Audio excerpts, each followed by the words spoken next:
From Vermont Public, this is The Frequency.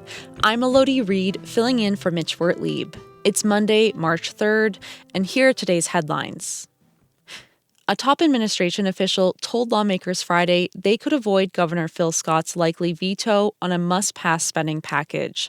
That's if they agreed not to extend expanded eligibility for the state's motel shelter program, and instead let municipalities take responsibility for the unhoused Vermonters about to lose their state-sponsored rooms.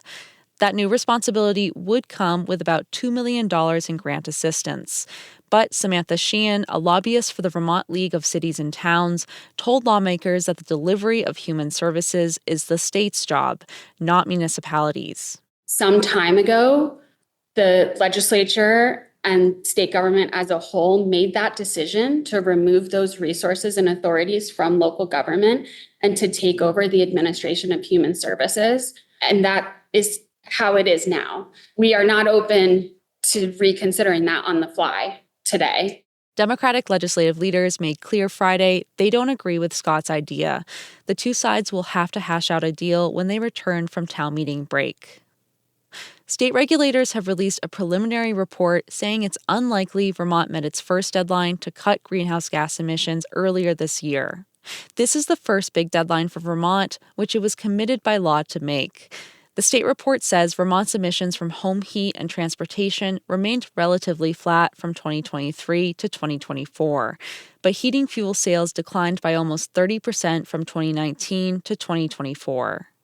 Jared Duval leads the data analysis organization Energy Action Network and says the heating fuels decline may not be as encouraging as it looks. It is probable that the largest factor in declining fossil heating fuel sales is related to a decline in heating demand because 2024 was the warmest year ever recorded in Vermont. Climate change is causing Vermont to see warmer winters. Still, Duval agrees with the state that more work is needed to understand how much of that reduction in heating fuel sales is from climate change and how much is from weatherization and heat pumps. A larger than usual number of municipalities are considering local option taxes for town meeting day this year. Vermont Public has counted at least 12 towns and cities with a measure on their warning. A legislative change last year means municipalities have to go through fewer hoops to adopt a local option tax.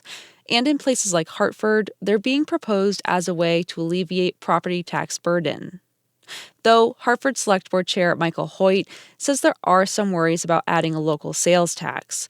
That's because across the Connecticut River, New Hampshire has zero tax at all. So there's always some concerns, our business is going to get up and move to Lebanon or to somewhere else in New Hampshire. The town of Hartford estimates a local option tax could bring in over $1 million annually in revenue.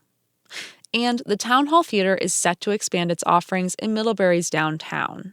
Based in a historic opera house building, the theater offers classes for all ages in subjects like dance, musical theater, and stage combat. And today, they're opening the new Seligman Center for Learning and Engagement, providing space to triple the number of classes in the theater's portfolio. The impact of the expansion isn't lost on Lisa Mitchell, Town Hall Theater's executive and artistic director. It's a time in America where a lot of theaters and performing arts centers are struggling to keep their doors open, and we feel especially grateful that we're having the opportunity to expand. Town Hall Theater raised $8 million in grants and donations to complete the overall renovation, which includes a new performance space, scene shop, and outdoor pavilion.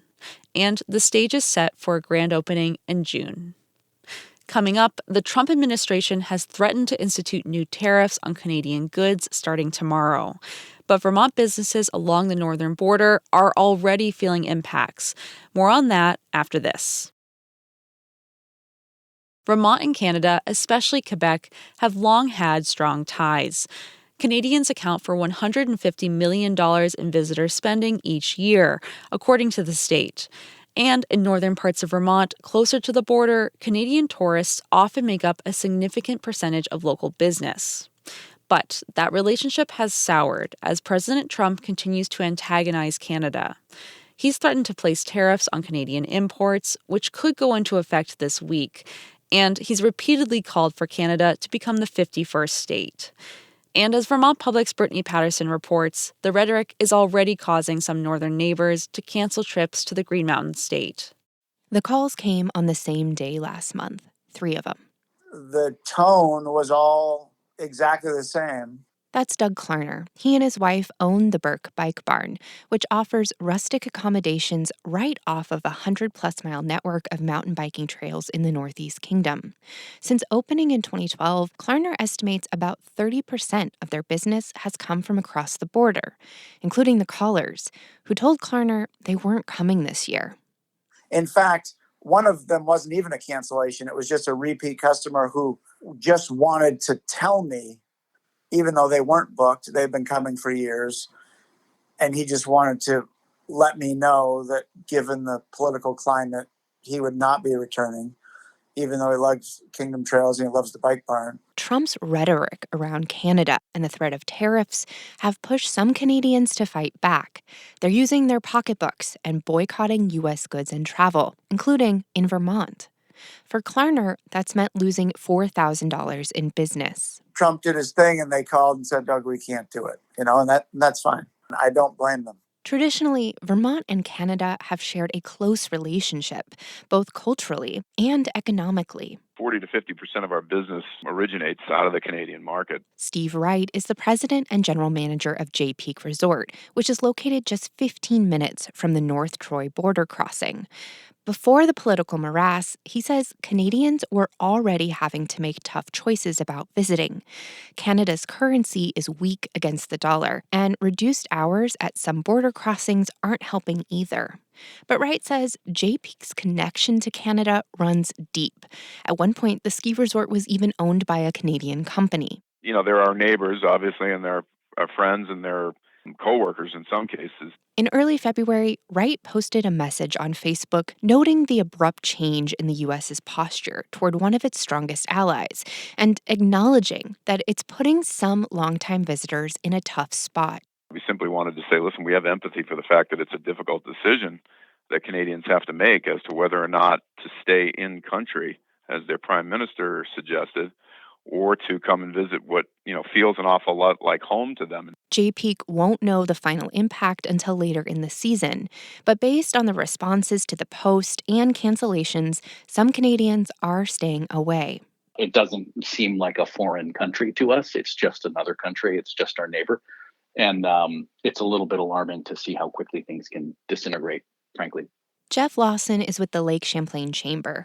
For years, he's helped market Burlington, which is less than 2 hours from Montreal, to Canadians. The state estimates 750,000 Canadians travel to Vermont each year. That dropped significantly when the border closed during the pandemic, which was a hit to local Vermont businesses.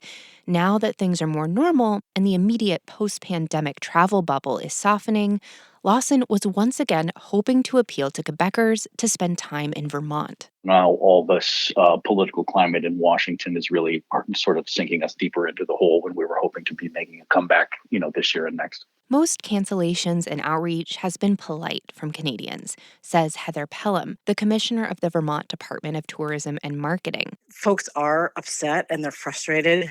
They don't really want to be in that position, so they're kind of holding out that olive branch that hopefully this will be temporary and we can get back to being friends again soon. Doug Klarner, co-owner of the Burke Bike Barn, says he plans to tighten his belt this season. But his big concern...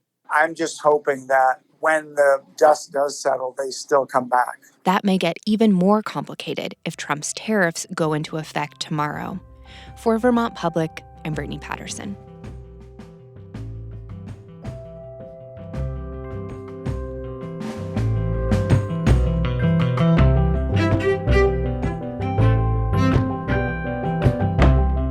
Thanks for listening to The Frequency today. We had additional reporting from Lola Dufour, Abigail Giles, and Jen Durecki. Our executive producer is Kevin Trevelin, and our music is by Blue Dot Sessions. I'm Elodie Reed. Talk to you later.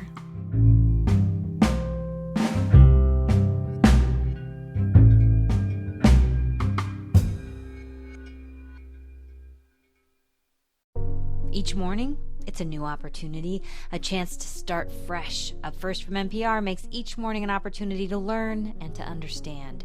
Choose to join the world every morning with Up First, a podcast that hands you everything going on across the globe and down the street, all in 15 minutes or less. Start your day informed and anew with Up First by subscribing wherever you get your podcasts.